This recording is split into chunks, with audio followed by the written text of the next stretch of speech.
Hey guys, this is Andrei, a certified translator and a real estate concierge, and this is a biased weekly politics and COVID update from Minsk, Belarus. This is again not an official media coverage, just a digest, most biased, most, how do they say, the opposite of impartial. Just rumors. Let's begin. It seems like politics is getting more and more complex. There has been a series of Germany, Belarus, Russia negotiations in all directions, and the results were interpreted in all directions as well by the respective parties. The result is migrants have taken off the fence off the borderline. They have relocated to the makeshift relocation refugee camp at the logistics center. Red Cross blankets, tobaccos, kebab shop on a truck and stuff like that. Flights have been launched back to Baghdad, and some 400 guys registered, and some 370 made it to the flight.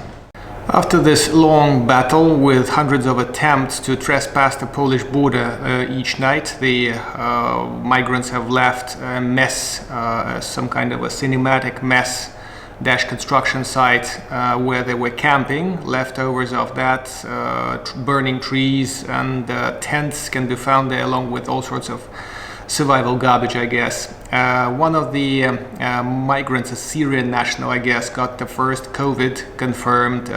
He was based at the logistics center camp, and he was admitted to hospital in Grodno. He's not feeling well right now.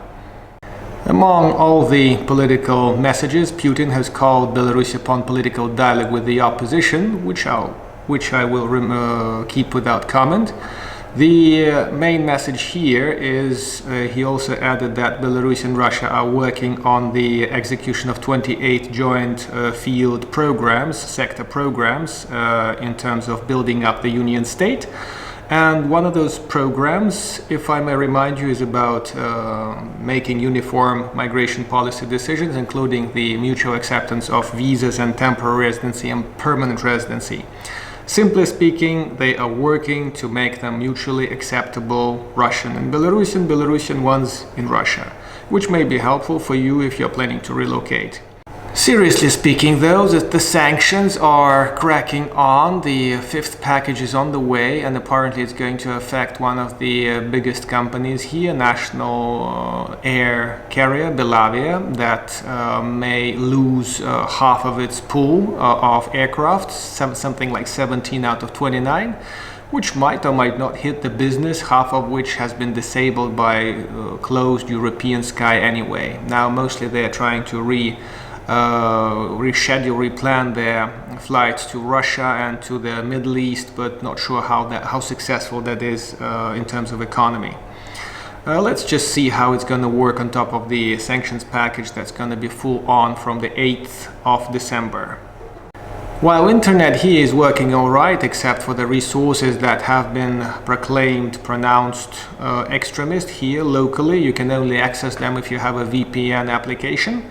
Let's say from a smartphone. The state resources here, like customs committee website, cannot be reached in Germany. My client told me that he cannot download a passenger declaration to get the cash into the country, so that's a little wrinkle, but some of the local resources are banned in Europe apparently. So far, we seem to have troubles transferring the money, I mean official transfers from a client's bank to my bank for the services rendered, and some European banks actually reject the operation.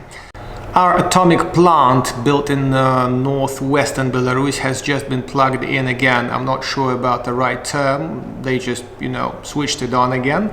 And apparently the atomic plant that was commissioned in November last year has been idle for about 45% of its, let's say, career service life.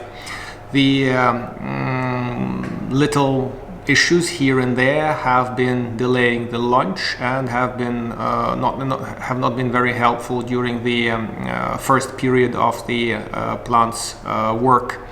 So we may or may not get bigger issues. I hope it's not going to be the case. United States dollar is up again. The rate is 2.48 ruble against $1. You may or may not know about this, but dollars are the traditional savings currency in Belarus because national currency tends to lose value once in a while, normally in January. So people before New Year normally up their shopping appetites and try to complete their shopping plans for the next year, trying to lose as much national currency as they can.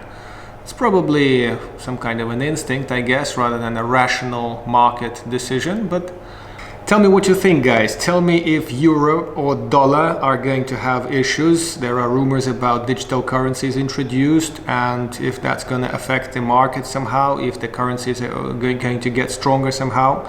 If you could share some feedback under the video, that will be interesting to read as well. So far, our national currency has no potential to grow, and apparently that's why dollar is up.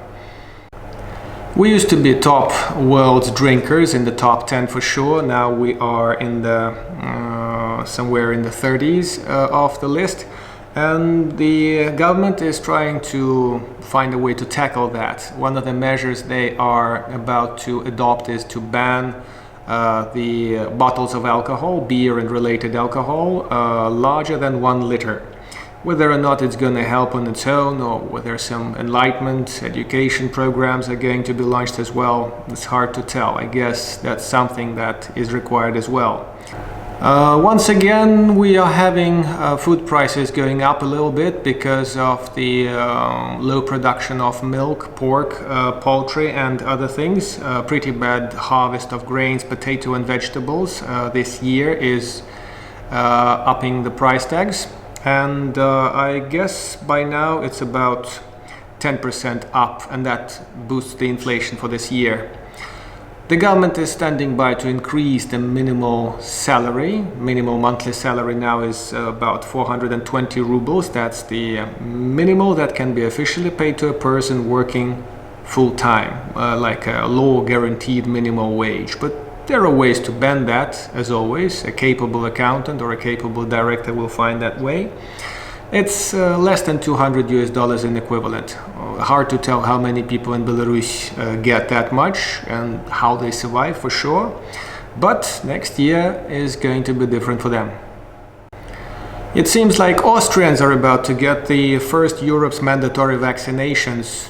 Folks, my condolences. In here, they are still voluntary. On top of that, masks are also voluntary. Sometimes the offices where you are doing some paperwork kindly enforce those masks, and somewhere at the police station you don't want to say no to that.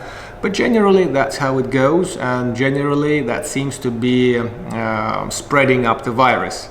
I don't want to speculate about how accurate our statistics is. The 18th of November figures are 13 deaths and over 1,800 cases. Again, notice never more than 2,000 daily cases.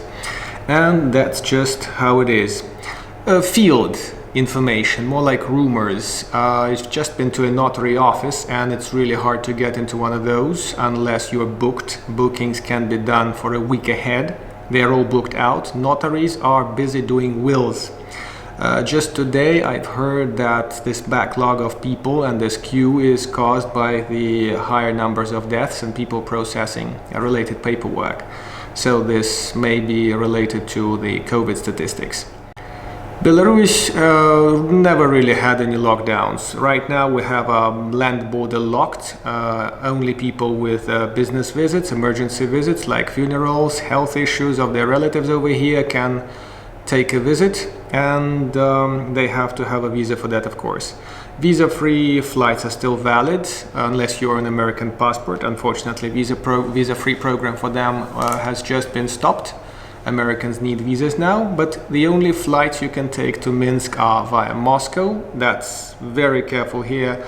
Requires transit visa in most cases, Russian transit visa, via Georgia, not the handiest connection I guess, and via Turkey. Also Dubai is open and a few other countries, but I guess they're not the cheapest flights. The Turkish flights have just dropped in price because of the political change. The self-isolation is for 7 days unless you have a vaccination, which occurred 30 days back, and you have that confirmed in English in writing. Otherwise, Belarus is open. Weather is a little bit bleak right now, not much sun in the season. And if you were planning to take a trip here, I would say right now and December would be the best time to do that before something else changes.